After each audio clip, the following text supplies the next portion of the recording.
Right now, if it starts raining, you barely notice. You step inside. You close a door. Maybe you make something warm to drink and listen to the water hit the window. Now take all of that away. No door, no dry clothes, no roof you built, just you, a landscape turning to mud and a sky that will not stop. Because here's the thing, almost nobody understands about ancient humans. Rain wasn't boring. Rain wasn't an inconvenience. A week of rain could kill you, and it wouldn't kill you the way you think. This is what ancient humans actually did when it rained all week. Let's start with the mistake. When we imagine early humans in a storm, we picture them huddled deep inside a dark cave, waiting it out, bored, damp, grumbling. And then the sun comes back and life resumes. But that picture gets almost everything wrong. It gets the cave wrong. It gets the danger wrong. And it gets what they were doing wrong. Because for our ancestors, a long rain wasn't dead time. It was a survival emergency, running in slow motion. To understand why, you have to understand something strange about the human body. You do not need extreme cold to die of cold. You just need to be wet. Here is the number that changes everything. Water pulls heat out of your body about 25 times faster than air at the same temperature. 25 times. Think about what that means. Standing in 50-degree air, dry, you're fine. You feel a little chilly. Standing in the same air, soaked to the skin, and your body is bleeding heat at a rate it cannot possibly replace. Wet clothing doesn't just fail to insulate you. It actively drains you, increasing that kind of heat loss around 5-fold. And this is why hypothermia is so misunderstood. Most people think it's something that happens in blizzards and Arctic wastelands. It isn't. Hypothermia most commonly strikes in a temperature range that sounds almost pleasant, roughly between 30 and 50 degrees Fahrenheit, just above freezing, exactly the temperature of a long, cold rain. A wet, windy day at 40 degrees is far deadlier to an unprotected human than a dry, still night at 0. So picture it. Not a dramatic storm, just gray, endless drizzle, day after day. Your fur wrap is soaked through. There is no dry ground. Wind moves across your wet skin, and every gust strips more heat away. Your body fights back. You shiver. That's your muscles burning fuel to make heat. But shivering costs enormous energy, and there's no food coming, because hunting in this is nearly hopeless. Then the cold reaches your brain. Judgment fades first. You get clumsy. Confused, sleepy. Toward the end, people do something so bizarre it still unsettles researchers. They begin to feel burning hot and take off their clothing. It's called paradoxical undressing. Your body's final, catastrophic misfire. None of this requires ice. None of it requires snow. It just requires being wet for long enough. That is the enemy, not the rain. The wet. So the entire challenge of a rained-in week comes down to 3 desperate problems. Stay dry, stay warm, and don't starve. And the first weapon was fire. But rain is fire's natural enemy. Everything is soaked. Wood won't catch. Tinder is useless. Smoke chokes a shelter. Starting a fire from scratch in a wet world is brutally hard, which means the real skill was never starting fire. It was never letting it die. Keeping a fire alive through days of rain was one of the most important jobs a group had. Feeding it, shielding it, drying the next day's wood beside it so it could keep burning tomorrow. Someone almost certainly stayed awake through the night to tend it.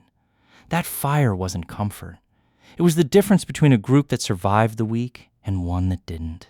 Which brings us to shelter, and to one of the most persistent myths about our ancestors.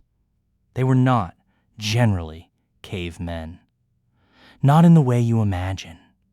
Archaeologists have found almost no evidence that prehistoric people lived deep inside caves, in the dark zones beyond the reach of daylight. Those places were dangerous, airless, and impossible to heat.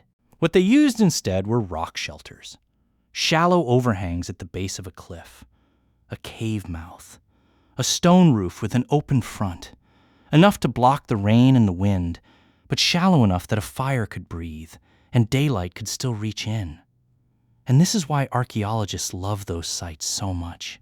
Rock shelters are packed with tools, hearths, and debris, layer after layer of human life. Because those are exactly the places people were pinned down, for days at a time, unable to go anywhere. The archaeological record isn't showing you where humans lived. It's showing you where humans waited. Then there's the third defense: what you wear. If your only protection is a raw animal hide, rain is a catastrophe. Wet leather goes heavy, cold, and stiff. It doesn't warm you.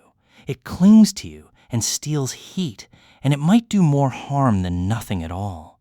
Which is why one of the most underrated inventions in human history is not a weapon.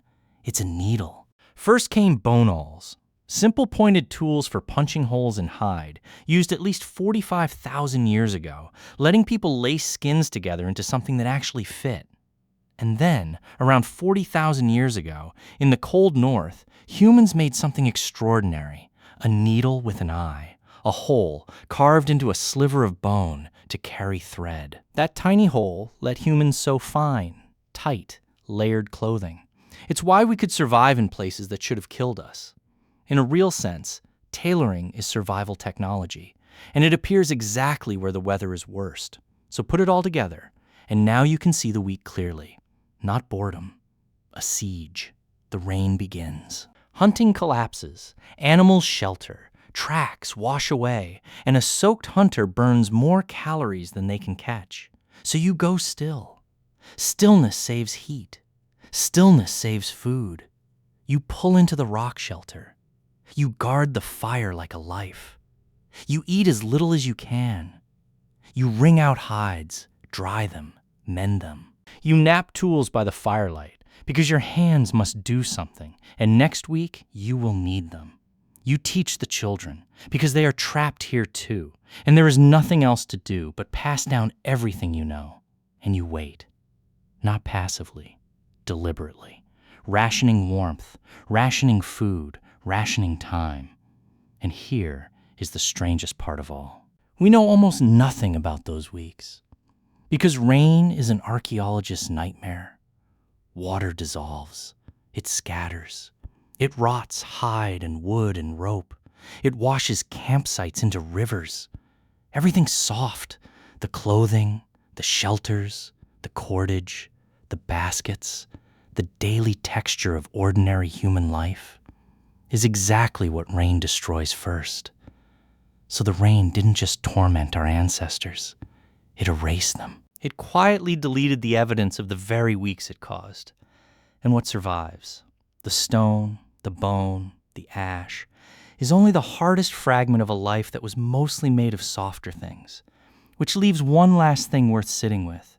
Right now, you can hear rain against a window and feel something warm and safe and almost pleasant. That feeling is not nothing. It is not random. For 100,000 generations, hearing rain while being dry and warm and near a fire, with your people around you and food set aside, meant one thing: you were going to live through this one.